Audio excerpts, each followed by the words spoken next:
नमस्कार दोस्तों, स्वागत है आपका जीएस मंथन में। आरआरबी का जो ग्रुप डी का एग्ज़ाम है उसकी डेट आ गई है। कुछ दिन ही हमारे पास बचे हैं। इतने कम टाइम में हमें हर चीज़ का रिवीजन करना रहेगा, यानी जितना भी सिलेबस है सबका रिवीजन करना रहेगा। रिवीजन हमारा ऐसा होना चाहिए कि हम एक बार अगर चीज़ पढ़ लें, समझ लें, तो वो हमें हमेशा के लिए याद हो जानी चाहिए। हम यहाँ पर इतिहास यानी जीके, स्टैटिक जीके का जितना पोर्शन है, साइंस है, हर चीज़ हम आपको यहाँ कवर कराएंगे, जिससे कि आप इसको वन लाइनर को ही देख लें और आपका स्टैटिक जीके क्लियर हो जाए। ज़्यादातर हम प्रश्न वही उठाएंगे जो पहले पूछे गए हैं या संभावित हैं। वीडियो को आप पूरा देखिएगा। पूरा देखेंगे तो आपका ये टॉपिक यहाँ पर क्लियर हो जाएगा। हम इतिहास, भूगोल, नागरिक शास्त्र, इसके साथ अर्थशास्त्र के प्रश्न जो होते हैं सब पर आपको वीडियो देंगे, जो कि बहुत आसान भाषा में रहेगा। हमारा प्रयास रहेगा कि आप एक बार देख लो, उसी से आपका पूरा पेपर का जो प्रश्न है हल हो जाए। तो आज हम हड़प्पा से शुरुआत कर रहे हैं। इसमें हम प्रश्न और उत्तर जो भी है वो पूरा पढ़ेंगे। होता क्या है, जब हम आपको एमसीक्यू पढ़ाते हैं तो कई लोगों ने कहा सर इसमें टाइम ज़्यादा जाता है, क्योंकि देखिए होता क्या है, आप ए बी सी डी ऐसे करके 4 ऑप्शन देखेंगे, फिर उसमें से एक करेक्ट बताएंगे, इससे ज़्यादा टाइम जाता है। यहाँ हम आपको संभावित प्रश्न और उसका उत्तर सीधे वन लाइनर में करा देंगे। आराम से आप कम टाइम में इसको देख भी सकते हैं। हड़प्पा सभ्यता को किस नाम से जाना जाता है? यह सिंधु घाटी सभ्यता के नाम से भी जानी जाती है। देखिए, हड़प्पा सभ्यता जो है बहुत पहली पुरानी सभ्यता है, तो इसलिए इससे प्रश्न आने के ज़्यादा चांस बनते हैं। आप चैनल सब्सक्राइब कर लीजिएगा, जिससे कि आने वाले और जो भी टॉपिक आपके लिए महत्वपूर्ण हैं वो आपको मिलते रहें और आपकी तैयारी बेहतर होती रहे। हड़प्पा सभ्यता की खोज किसने की थी? यह दयाराम साहनी ने की थी 1921 में। मोहनजोदड़ो की खोज किसने की थी? आर.डी. बनर्जी ने की थी। इनका नाम था राखल दास बनर्जी।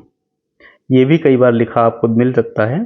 तो ये राखल दास बनर्जी ने की थी 1922 में। हड़प्पा पहले खोजा गया था 1921 में, और 22 में खोजा गया था आपका मोहनजोदड़ो। हड़प्पा किस नदी के किनारे स्थित था? तो यह रावी नदी थी। मोहनजोदड़ो किस नदी के किनारे स्थित था? यह सिंधु नदी थी। लोथल किस राज्य में स्थित है? यह गुजरात में स्थित है। हड़प्पा सभ्यता का समय काल कितना माना जाता है? यह 2200 से 1500 ईसा पूर्व माना जाता है। कई जगह यह 1750 तक ही बताया गया है, लेकिन आप 2200 से 1500 लिखेंगे। 1000 वर्ष के आसपास में इसका जो समय काल था वह था। हड़प्पा सभ्यता की लिपि किस प्रकार थी? यह चित्रलिपि थी, लेकिन यह भी पढ़ी नहीं जा सकी है, क्योंकि इनके ऐसे चित्रात्मक निशान मिलते हैं, कहीं कुछ तीर जैसा बना होता है, कई फोटो वगैरह में आपने देखा होगा। यह अभी पढ़ी नहीं जा सकी है।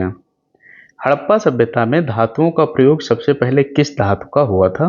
तो तांबे का प्रयोग हुआ था। मुख्य व्यवसाय इनका क्या था? कृषि। देखिए, यदि आप यूपीएससी वगैरह के पीसीएस वगैरह के पेपर दे रहे हैं, तो हम पीसीएस के लिए मेन सीरीज चलाते हैं, निबंध सीरीज चलाते हैं, वह भी आपके बहुत काम आएगी। इस चैनल पर आपको वो सब मिलता रहेगा। हड़प्पा वासियों की मुख्य फसल कौन सी थी? वह गेहूं और जौ थी।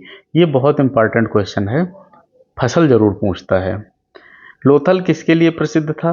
लोथल एक पत्तन था गुजरात का। मोहनजोदड़ो का अर्थ क्या है? मृतकों का टीला। ये भी कई बार पूछा गया है। हड़प्पा सभ्यता का प्रमुख पशु कौन सा था? बैल। हुम्प वाला बैल, यानी हुम्प मतलब कुबड़ वाला, ऐसा बैल एक वहां पर प्रमुख पशु था। लोथल किस कला के लिए प्रसिद्ध था? मन का निर्माण के लिए। ये ऐसे भी पूछा जाता है, मन के कहाँ बनते थे? तो लोथल में बनते थे। मोहनजोदड़ो से किस प्रसिद्ध मूर्ति की खोज हुई है? नृत्य करती हुई युवती की खोज वहां से हुई है। नृत्य करती हुई युवती जो है, यह किस धातु की बनी थी? यह कांस्य की बनी थी। ये आपसे पूछा गया है, इसको तांबा नहीं लगा देना। ये कांस्य की मूर्ति कांस्य की थी। हड़प्पा से मिली यज्ञ वेदी किस स्थान से मिली है? कालीबंगन से। कालीबंगन कहाँ है? यह राजस्थान में है। यह भी प्रश्न पूछा जाता है, क्षेत्र कौन सा है। सिंधु घाटी सभ्यता का नगर नियोजन किस आधार पर था? चौखटी प्रणाली, मतलब इसको कहते हैं ग्रिड सिस्टम, ऐसे करके था। मोहनजोदड़ो से सबसे प्रसिद्ध इमारत कौन सी मिली है? यह महान स्नानागार है। और महान स्नानागार किस चीज से बना होता था? पक्की ईंट से बना था। यानी उस समय की जो सभ्यता थी उसको ईंट का पूरा ज्ञान था। इनकी ईंट का एक समानुपात था और उन्हीं ईंटों का प्रयोग ये लोग घर बनाने और बड़ी इमारतों को बनाने में करते थे। लोथल का डॉकयार्ड यानी पत्तन किस नदी से जुड़ा था? साबरमती नदी। कहाँ है? गुजरात में। हड़प्पा वासी किस धातु से अपरिचित थे? लोहा। ये आपको इम्पोर्टेंट प्रश्न है, कई परीक्षाओं में पूछा गया, पीसीएस तक में पूछा गया है कि उनको लोहे का ज्ञान था या नहीं था। हड़प्पा सभ्यता में सबसे अधिक पाई जाने वाली धातु कौन सी थी? तांबा और कांसा। कांसे की मूर्तियां मिली हैं और तांबे के बर्तन मिले हैं। हड़प्पा से मिला पशुपति महादेव की मोहर किससे संबंधित है? ये शंकर जी से संबंधित है। पशुपति महादेव की मोहर कहाँ से मिली है? मोहनजोदड़ो से। हड़प्पा में ईंटों का अनुपात क्या था? 1:2:4 था। और लोथल से खेल मिला है? चौपड़ का खेल मिला है। हड़प्पा सभ्यता में कौन सा पेड़ पवित्र माना जाता था?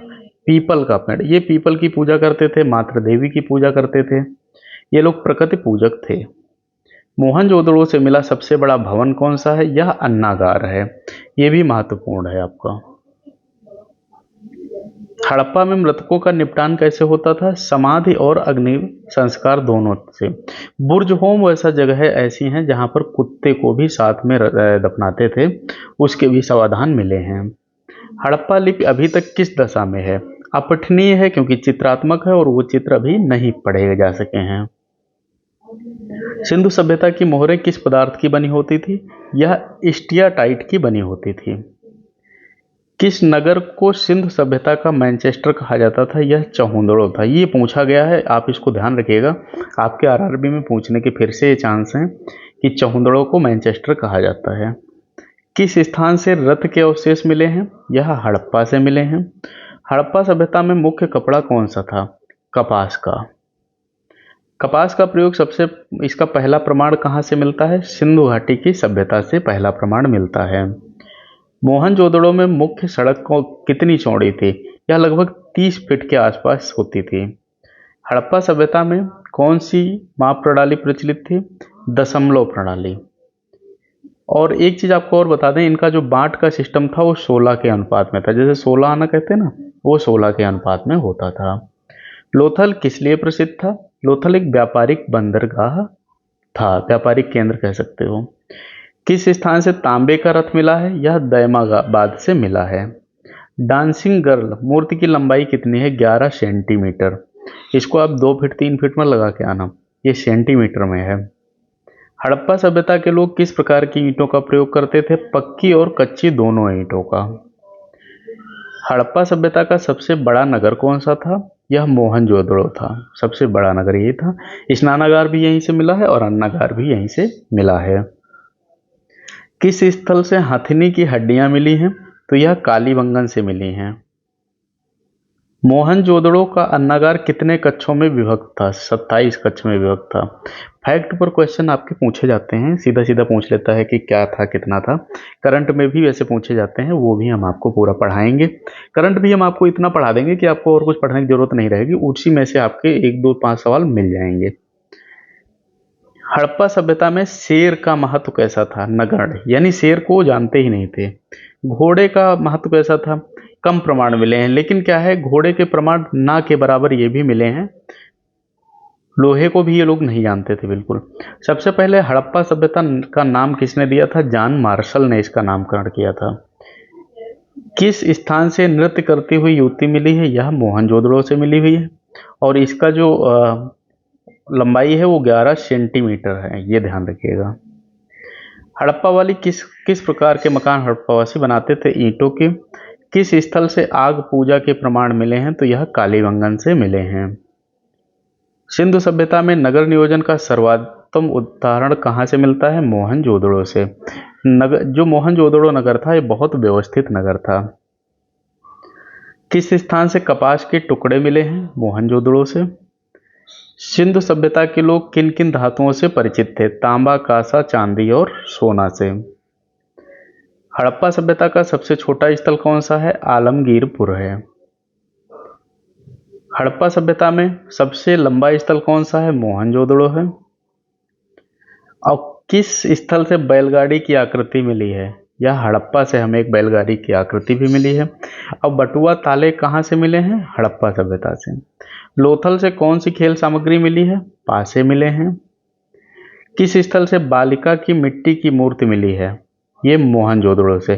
कांसे की मूर्ति, वो डांस करने वाली या नृत्य करती हुई, वो भी मोहनजोदड़ो से मिली थी।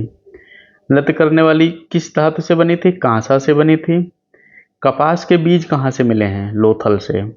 किस स्थान को सिंधु सभ्यता का धार्मिक केंद्र कहा जाता है? यह कालीबंगन है।